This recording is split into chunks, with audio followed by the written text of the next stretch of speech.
As co-host of MythBusters, Adam Savage had the world's coolest job. No, the room is gone. Oh my god. But there's a lot more to his story than his legacy of busted myths and blown-up props. As someone who spent so much of his time bursting creative bubbles with a sharp point of scientific facts, it's no surprise that when it comes to claims of superstition and magic, Adam Savage is more than a bit skeptical. He once told Entertainment Weekly that one of the myths he regrets busting on the show was the idea that razor blades are supposed to stay sharp if kept under a pyramid. As he told the publication, "That falls into the realm of magic, that's not MythBusters." Savage is often spoken at the Amazing Meeting, which is an annual gathering of like-minded science folks who confront anti-science on a wide range of important topics, like the climate and genetic engineering. Savage is respected in the skeptic community, and even won the Humanist of the Year award for 2017.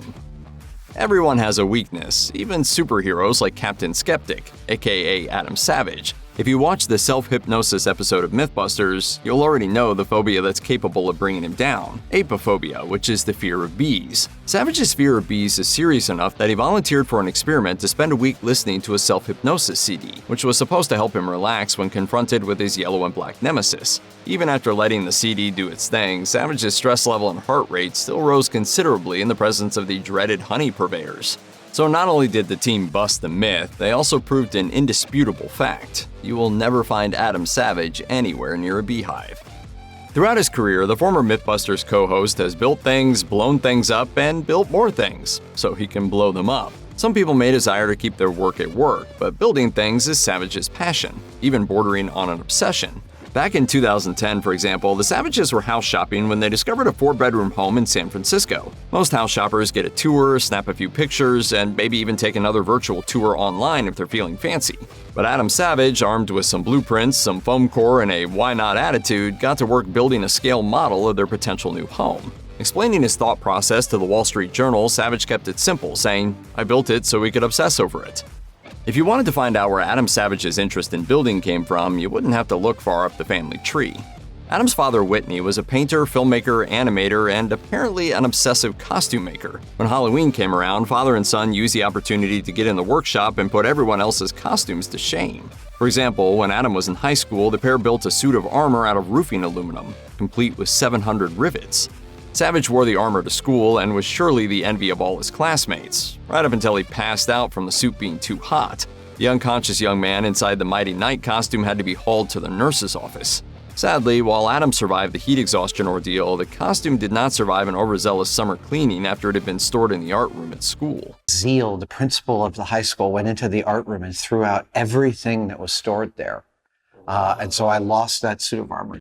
As smart as Savage is, you might think that he's the type to have his office walls adorned with all kinds of academic degrees and certificates, designating him as much smarter than you are. But you actually won't find a college education anywhere on his resume. After waking up from his costume-induced heat exhaustion, Savage graduated high school. But the sum total of formal education he got after includes a couple of classes and some on-the-job training. But despite not going to college, you may actually find a degree somewhere on Adam Savage's walls. It may not have the name recognition of Harvard or Yale, but the University of Twente in the Netherlands decided that Savage was worthy of a prestigious piece of paper. Both he and MythBusters co-host Jamie Heineman received honorary doctorates in 2011, mostly for all of their hard work making science and technology appealing to the masses. The Queen was even in attendance, but not the one you're thinking of. Her Majesty Queen Beatrix of the Netherlands watched the science lovers earn their titles. It turns out that Adam Savage's family connection to science and engineering goes beyond just him and his father making elaborate costumes. My grandfather was Cushman Higginson. He's one of the pioneers of breast cancer surgery. Higginson was a surgeon who was also an advocate of radical mastectomy as the best way to guarantee survival for breast cancer patients. The procedure involves removing the entire breast plus lymph nodes and some of the muscles in the chest wall. Radical mastectomies are rarely used today unless the tumor is actually infiltrating those muscle tissues, but Higginson's ideas were important in shaping the conversation about breast cancer and how quality of life should be weighed against risk. 3 editions of Higginson's study, Diseases of the Breast, were published between 1956 and 1984. When it comes to big birthdays, number 18 is pretty high up on the significance scale, so hopefully it comes with an excellent and memorable gift. For Adam Savage, though, it was definitely more the latter, as he was gifted with a broken neck. On the day he legally became an adult, Savage and a friend applied the age-old rule of, "but it's my birthday," and ignored multiple no trespassing signs as they hopped a couple of fences so they could go for a swim in the Hudson River near a closed-down lighthouse. So I stood on one of those rocks on the west side of the lighthouse and I dove into the Hudson River. Except that I didn't. For those who may not be aware, the Hudson River is not full of the kind of crystal clear water you may think of when it comes to some kind of tropical vacation. In fact, picture the exact opposite of that, and boom, you've got the Hudson River. So when Savage dove in head first, he didn't see the rocks lurking beneath the murky water, and his freshly 18-year-old head hit a rock, resulting in him breaking his neck. He was lucid through the whole incident, and at first thought he'd merely banged his head. After jumping a few fences to get back home, Savage got medical attention and found out the extent of the damage. He had a large chip in his 7th vertebrae, and it could have been a lot worse. Because he'd hit the rock straight on, he'd merely compressed his spine instead of snapping it in two. Be careful around the water, kids. Be careful. Don't be like me. By now, pretty much everyone has seen footage of Boston Dynamics' robot dog, which almost looks like something you'd want to pet and hug if it didn't also have a terrifying "is this thing out to get me" vibe. So who might be best suited to turning what some might consider to be a robot monster with evil intentions into something lovable? Adam Savage, of course.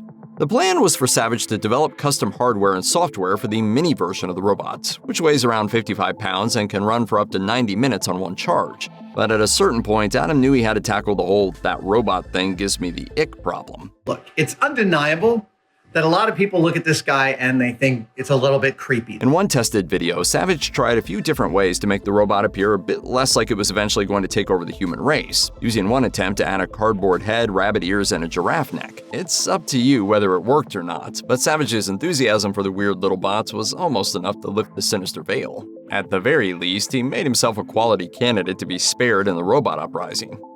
Adam Savage's mom was a psychotherapist, and later in his life he married a marriage and family therapist. That sound you hear is probably Sigmund Freud bursting out of his grave to psychoanalyze the situation. But regardless of what the old Freudster thinks, Savage has nothing but great things to say about the mental health profession as a whole. In 2019, he took to social media in honor of World Mental Health Day to attempt to normalize therapy and the importance of seeking help when you need it, stating, "I'm here to tell you that help abounds if you reach out. I've been in therapy on and off my whole life and have received so much from mental health professionals." But other than his connection to therapists and the occasional family photo, Savage keeps his personal life mostly under wraps. It's common knowledge that he was previously married at least once before, and he has twin sons from that first relationship. Savage has never said anything about his ex-wife, so there isn't even a name, let alone a divorce story for the tabloids to share with the world. In 2013, Savage told Life of a Dad that his twins were 14, and called parenting them, quote, "an unfathomable and incomparable journey." He also said he didn't really care if they followed in his engineering footsteps, as long as they knew how to use all of his tools before moving out on their own, saying, "I just want them to get obsessed. I want them to feed on whatever obsession that they have and let them run as far as they can with it." In the age of endless information, Savage has done an admirable job keeping his children out of the spotlight. Now that they're adults themselves, they have the freedom to live their lives as anonymously as they please. In addition to helping his son win Halloween costume contests, Adam's father Whitney can make the impressive claim that he has works of art displayed in the Smithsonian. But despite the presence of art in his household, the younger Savage never considered himself a true artist. In 1985, he enrolled at New York University's Tisch School of the Arts and developed a habit of wandering the streets. Not to go looking for trouble, mind you, but to salvage items that could be used in projects. Armed with baling wire and a bucket full of springs and parts taken from discarded cash registers and typewriters, Savage built a mechanical hand sculpture and put it on his dorm room desk. It wasn't like I was thinking I was making art with a capital A by any stretch of the imagination, but, certainly I was exploring a muse. Despite what Savage set out to do, his resident advisor saw it on display on his desk and told him it was real art. Only then did it register for Savage that he was, or could be, a creative person, as he went on to say in his tested video. "It gave me a glimpse of the person, artist, designer, storyteller that I would become, and gave me some context for the young person that I was. And for that, I'm super grateful." In between coming up with wacky inventions on MythBusters, Savage has continued to make sculptures over the years. He's presented his works in more than 40 art shows, primarily in New York, San Francisco, and his father's hometown of Charleston, West Virginia. To some, MythBusters may have only looked like a show about a couple of bearded men getting up to shenanigans in the deserts, which, yeah, it's not wrong. But it was also very educational, instructing viewers on how things work and the finer points of scientific phenomena, as well as training them to be critical thinkers. The underlying philosophy of MythBusters was about fostering a healthy skepticism and asking questions. As Savage told NPR's The TED Radio Hour, "We realized that the strongest episodes were the ones driven by the narrative of our curiosity. That is the nature of science." For perpetuating all that progressive and constructive thought through entertaining television, Savage has been recognized and awarded by various serious and scientific organizations. In 2010, Harvard University bestowed its Harvard Humanism Award on Savage and co-host Jamie Hyneman. His other recognitions include landing the cover of Skeptic magazine, getting another honorary Doctor of Science degree from New Jersey's Rowan University, and becoming a lifetime member of the National Science Teachers Association. With MythBusters, Adam and company seemed like they were ready to take on even the most dangerous experiments in the interest of science. And they did, for the most part. Even with this thirst for knowledge and infallible scientific truth on behalf of his audience, Savage had to draw the line somewhere and leave a few myths unbusted. One such occasion came after hearing a story about a chunk of highway that exploded due to spilled liquid oxygen igniting. Savage was eager to explore if something like that could actually happen, telling Blast in 2010, "We did enough investigation into liquid oxygen to discover it's one of the most terrifying things in the world. When we looked at the unpredictability of it, we realized we were ending up with a myth that was either incredibly dangerous or nothing would happen. So with the results limited to either bad television or a likely horrendous disaster, Savage didn't go through with the test." In another episode exploring how tasers work, the MythBusters staff talked about using shock weapons on one of its hosts, specifically Savage. But apparently his interest in busting myths only went so far, and it's hard to blame him.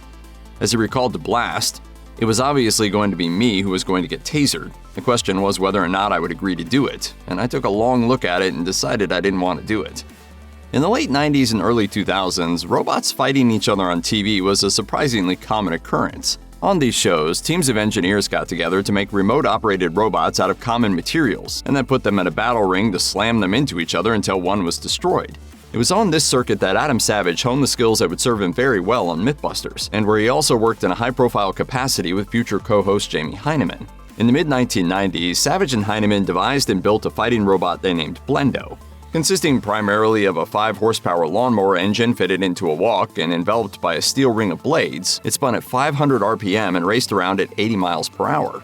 In live Robot Wars events in both 1995 and 1997, Savage's Blendo was so devastating to other robots in the battle arena that it was pulled out of competition and declared a co-champion. When Comedy Central debuted the series BattleBots in 2000, Savage and Hyneman entered Blendo into the competition 3 times. But time appeared to have caught up with Blendo as he quickly lost in each attempt, but the appearances at least acquainted cable TV viewers with the 2 future hosts. As someone who spends so much time working with various tools, Adam Savage has developed a very specific pet peeve. I hate looking inside black tool bags for things because inside a black tool bag, it's all black and you lose things because you can't see there. After having had enough of screaming in frustration while in his workshop, he decided to fix the problem himself. In 2017, he created a company called Savage Industries with the idea to make functional bags that were also sustainable. Through another manufacturer, Mafia Bags, Savage Industries acquires used materials to make its products, namely cloth once used on boat sails. The first Savage Industries item, the EDC-1, was made with white sailcloth, but Savage realized that while they still presented operational troubles, black bags were what consumers most wanted. Savage's company now sells its efficiency-minded products in only white, gray, and black. Adam Savage and Jamie Hyneman worked brilliantly together for years on MythBusters, but once the show ended, Savage decided that he wanted to build his own path. After a stint solo hosting the short-lived MythBusters Jr. in 2019, Savage published his first book that same year, Every Tool's a Hammer. Nowadays, Savage continues his passion of creating and answering questions on Tested, a website and YouTube channel made for experiments, demonstrations, and Q&A sessions. In 2020, Savage joined the Silicon Valley Comic-Con in the role of creative director, helping to rebrand and expand the long-running fan expo as Silicon with Adam Savage. Sesame Street played a big role in Adam Savage's life, and not in the same way it did for most kids who grew up in the 70s. Adam Savage is artistic, creative, and clever, and it's probably not a stretch to say that some of that came from his dad, Whitney Lee Savage, who was an animator on Sesame Street, and also did work for another popular children's television show called The Electric Company. And he's found it. A rubber glove sandwich. Writing for AV Club, Savage said his dad spent 2 or 3 months a year drawing and animating 30-second spots for Sesame Street. His dad's involvement with the show eventually led to Savage's first acting job. He did the voice work for a series of Sesame Street spots that taught kids how common household objects worked. I'll show you how a faucet works, Sheila. You turn the handle and it releases a rain cloud named Sam inside the faucet. Savage also got a lot of inspiration from his dad's work, experimenting with claymation and animation, and even doing a spot for Swatch in 1988. He said, "Those simple animations are what I thought of as dad's work growing up. To me, they represent a creative brain allowed to run free. What more can one ask?" The kid version of Adam Savage once had some pretty lofty career ambitions, as in he just wanted to get paid to play with toys all the time. He told The Sneeze that before he ever wanted to work in special effects or blow things up for a living, he wanted to be a Lego designer. He said, "Hands down, the best toy ever has to go Lego. I mean, Lego fueled my desire to build things from age 5 to age 17, I think." Savage didn't become a Lego designer, but that desire to build undoubtedly led him to his career in special effects, and later to his career in explosions and disagreeing with Jamie Hyneman all the time. This is exactly what I imagined being a mad scientist would be like when I was a child. Just about everyone who lived in the United States during the 80s remembers Mr. Whipple. While today's Charmin commercials feature animated bears alluding to their number 2 bathroom activities, yesterday's Charmin commercials featured an old grocer named Mr. Whipple, who got really bent out of shape when customers dared to squeeze the Charmin. Squeeze, Charmin, squeeze, Charmin, Zach. According to SF Gate, by the time Adam Savage was a teenager, he decided that maybe acting was his thing. And because people who are new to acting don't turn down roles no matter how silly they are, his legacy includes a brief stint in one of the Mr. Whipple commercials, where he plays an apron-clad stock boy named Jimmy. Mr. Whipple, the roof is leaking all over the new Charmin! And because that's not 80s nostalgic enough, he also appeared in the 1985 Billy Joel music video You're Only Human Second Wind, in which he played a kid who's rescued from drowning as Billy Joel goes fishing in a black overcoat. There was really no other time like the 80s. What's the world's coolest job besides blowing stuff up for the Discovery Channel? Designing models for Star Wars. Not only did he spend 13 years on MythBusters, before that he worked for Industrial Light and Magic as a model designer. I worked on episodes 1 and 2. Okay. Sorry about that. For Adam Savage, watching Star Wars was a life-changing experience. According to StarWars.com, Savage grew up reading Star Wars and special effects magazines. So by the time he landed a job at ILM, he not only understood the Star Wars universe, he also knew how to create it. He explained, "I had a reputation at Industrial Light and Magic for being quite fast, and that afforded me some really cool jobs." But after 3 years at ILM, Savage says he started to become restless. That's when he got the opportunity to work on MythBusters, the other most awesome job of all time. And he still got to play with Star Wars toys. Nice bucket. Thank you. If you know anything at all about the strained relationship between Adam Savage and co-host Jamie Hyneman, you might assume that the two incompatible personalities ended up hosting MythBusters together through some casting accident. But the truth is actually stranger than that. Savage and Hyneman knew each other before MythBusters. According to SF Gate, they worked together in the 1990s at Colossal Pictures, a special effects house in San Francisco. Savage told The Sneeze that Jamie was responsible for his first job in the movie industry. The pair collaborated for 3 years making models for commercials. And, as already mentioned, they also built the semi-legendary BattleBot robot Blendo.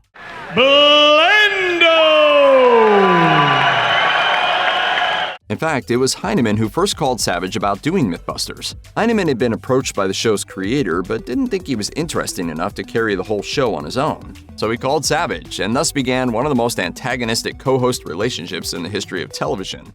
Those didn't sound like regular seconds. What kind of seconds were you counting there? 2, 4, 5, 6, 7, 8, 9, 10? Now, some people will tell you that after 13 years of myth-busting, Savage and Hyneman actively dislike each other, but that's not accurate. Savage told Entertainment Weekly, "It is true that we're not friends. We disagree about the small details every single day, on almost every single detail, but we don't really disagree about the big stuff." He added that even though they aren't friends, they do have a deep amount of respect for each other. Oh, holy crap! Even Adam Savage's most devoted fans aren't necessarily aware that he suffers from hearing loss. Given the nature of his job, it's tempting to conclude that the hearing loss must have happened when something blew up on the set of MythBusters, or more likely, when lots of things blew up on the set of MythBusters. Wow! Look at that! But explosions aren't to blame. Savage's hearing loss is actually congenital. His ears have structural problems that leave him at risk for infections, which can potentially lead to larger problems like partial facial paralysis. In an interview with Still United, Savage said he's undergone a series of operations meant to correct the structural problems in his ears. But his hearing loss is still severe enough that he has to wear hearing aids. Honestly, when I don't have my hearing aids in, I start to get panicked because I can't hear anything, and the world gets very small very quickly. Savage is open about his hearing loss and is a champion for the use of hearing aids. But if you think you have hearing loss, or if you know someone who has hearing loss, go get them checked. It really will radically improve your life. Look, you can't call yourself a bona fide geek until you've gone to Comic-Con in awesome cosplay. According to Sci-Fi, every year Adam Savage not only goes to Comic-Con, he goes there incognito in an elaborate full-body costume that he either builds himself or commissions. I decided that I would put together an elaborate costume that covered me completely, and I would walk the floor of San Diego Comic-Con anonymously. His costumes have been inspired by everything from Hellboy to Chewbacca. In 2017, he attended Comic-Con as King Arthur in a 20-pound suit of armor. The armor was made by Terry English, who also created the costumes for the 1981 film Excalibur. Unfortunately, you can't really be incognito if everyone knows you're always incognito, and Comic-Con fans in the know have made a game of trying to spot Adam Savage at the annual event. So the next time you're at Comic-Con, just look for the guy in the 100% self-contained suit who looks really hot and uncomfortable, and then ask for a selfie. He may not reveal his identity to you, but you can be pretty sure he'll let everyone in on the secrets on his YouTube channel. There are some real job perks to being the star of a long-running television program in which you get to build super cool things and then blow them up. One of those perks is the paycheck. The other one is that people take you seriously even though you're still pretty much the same geeky fanboy you've always been, only now you're a geeky fanboy with leverage. In 2017, Adam Savage got to appear in 2048 Nowhere to Run, a film short promoting Blade Runner 2049. According to Sci-Fi, the film takes place in a crowded underground marketplace and follows the shady activities of replicant Sapper Morton, played by Dave Bautista. Savage plays a blood bag merchant and can be seen over the shoulder of Bautista for several seconds. It's not exactly the role of a lifetime, but the awesomeness points are pretty off the charts. Every bit as much fun as you'd think.